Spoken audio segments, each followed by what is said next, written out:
Assalamualaikum warahmatullahi wabarakatuh. Saya Citra Isra Febrianti dari kelas 12 MIPA 4 akan menjelaskan tentang naskah dan peran dalam teater kontemporer. Sebelum itu, kita masuk ke materi. Saya menjelaskan apa itu naskah dan apa itu teater kontemporer. Naskah adalah sebuah cerita yang menguraikan urutan adegan, tempat, keadaan, dan dialog yang disusun dalam konteks struktur dramatik untuk menjadi acuan dalam proses produksi. Sedangkan teater kontemporer adalah suatu karya yang lebih leluasa dalam mendeskripsikan maksud, tujuan, bentuk, tata ruang, naskah, dan lainnya tanpa harus takut dengan aturan-aturan tradisi yang membagikannya. Baiklah, kita akan masuk ke materi pertama, teknik penyusunan naskah teater kontemporer. Sebuah pementasan teater yang baik akan mempersiapkan segala sesuatunya dari awal dengan baik, agar semuanya bisa ditampilkan dengan baik. Begitupun dengan salah satu unsur utama pentas teater, yaitu naskah teater. Sebuah pementasan sangat dipengaruhi oleh menarik atau tidaknya naskah yang diceritakan. Naskah yang baik akan menarik, tentu akan berdampak bagus bagi pementasan teater tersebut.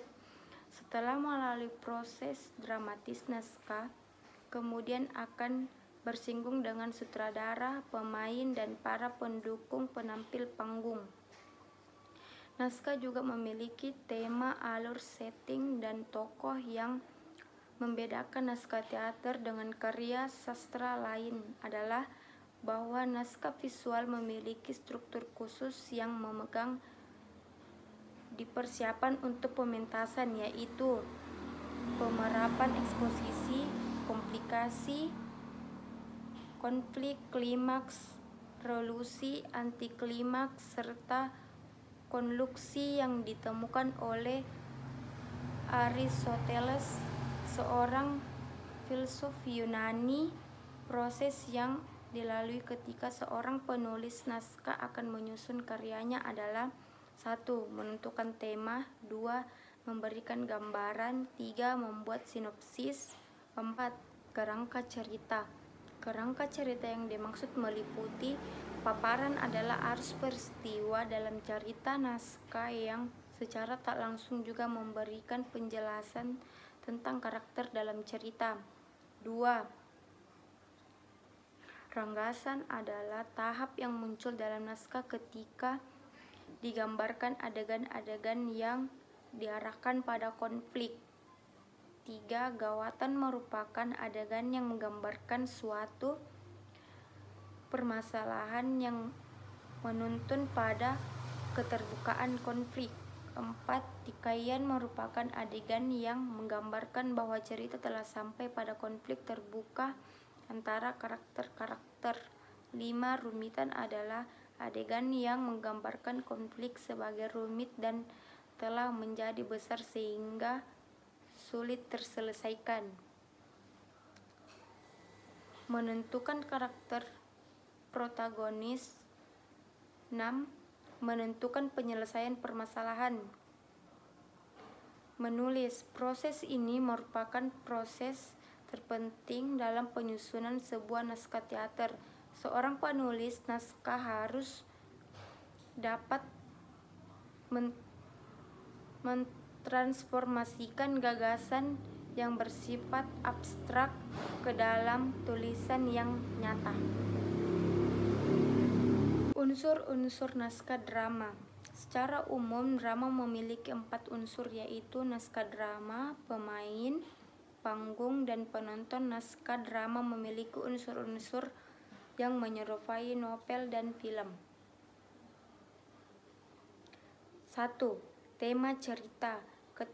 Ketertarikan sebuah pementasan teater biasanya diawali dari tema yang dipilih, karena tema akan mendapat publikasi dari sebuah pementasan.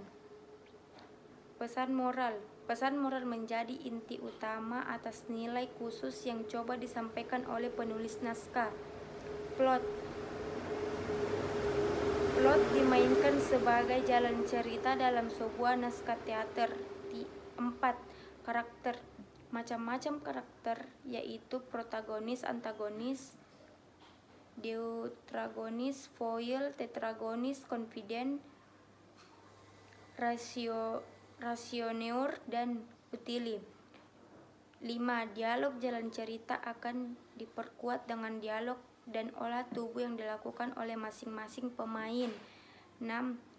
Setting atau latar merupakan tempat, waktu, dan suasana yang dipilih untuk menampilkan suatu adegan.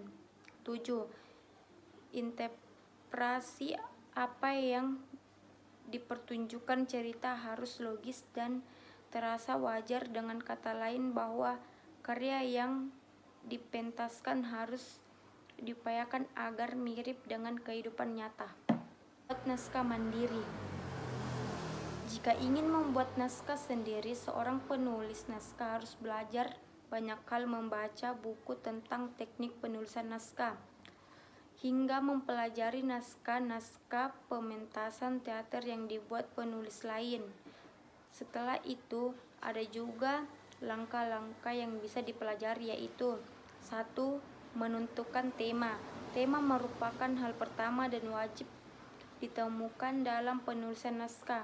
Tema tersebut yang akan menuntun penulis dalam pengembaraan cerita. Penulis juga harus menentukan tema yang baik, seperti tema yang diangkat dalam peristiwa aktual sesuai dengan kondisi sosial budaya yang tengah terjadi dan berangkat dari kenyataan. Tema yang tak menyinggung sara, yaitu suku, agama, ras, dan antar golongan.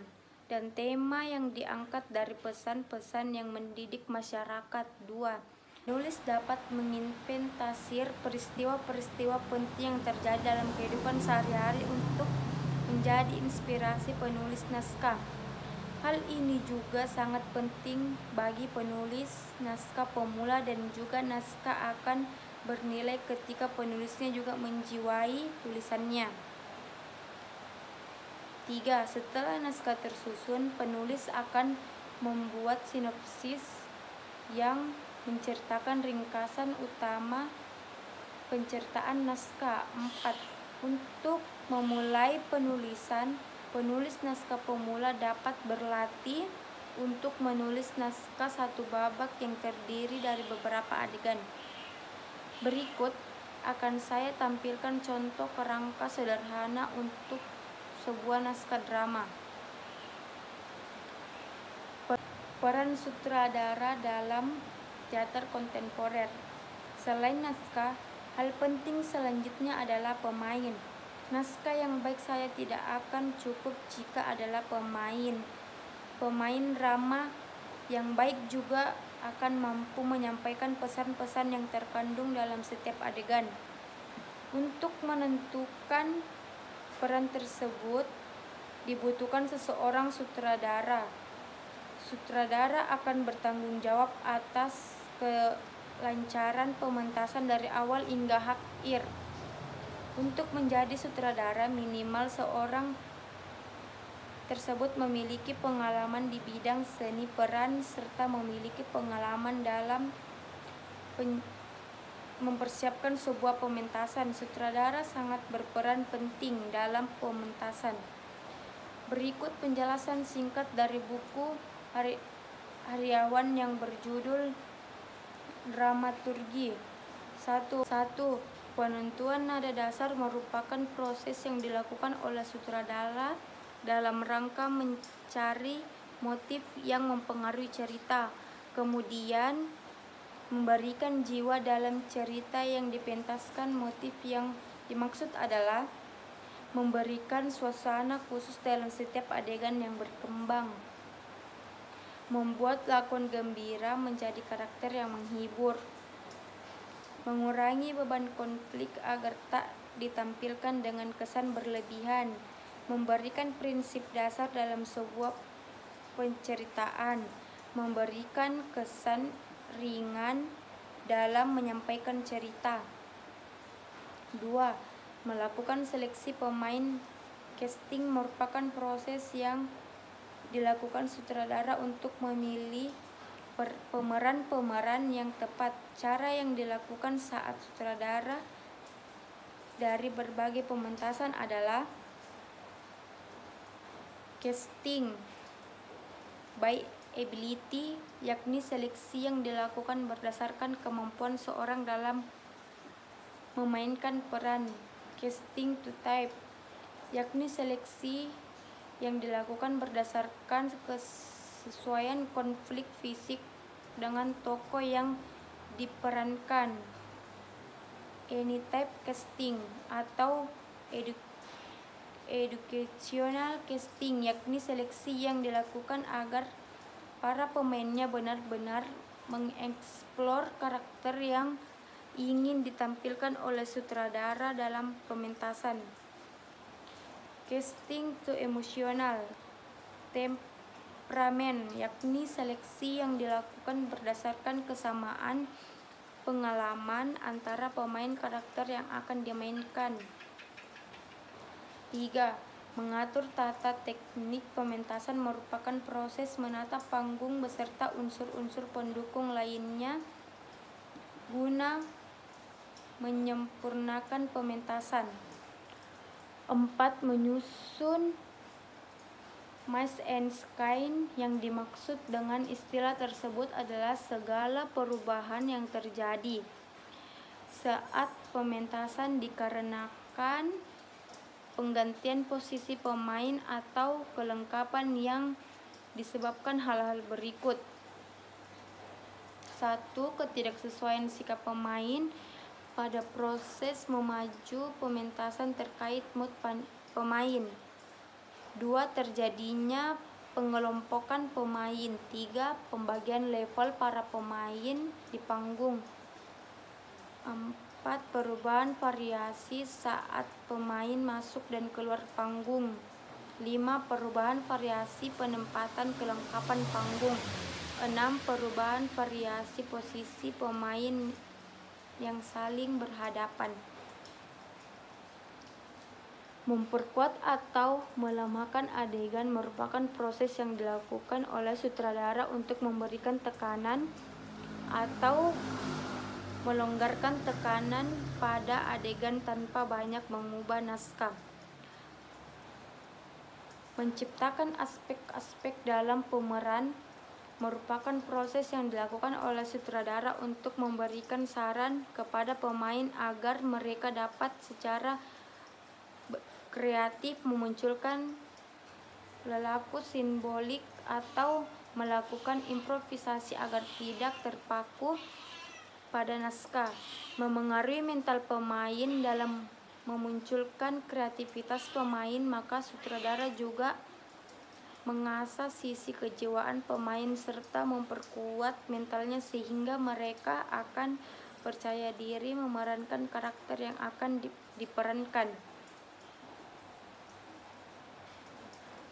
Ulasan di atas cukup memberikan gambaran yang nyata tentang ketertarikan antara sutradara dengan pemainnya maupun pemain pendukung pementasan yang lain. Itu saja materi yang bisa saya bawakan. Sekian dan terima kasih. Assalamualaikum warahmatullahi wabarakatuh.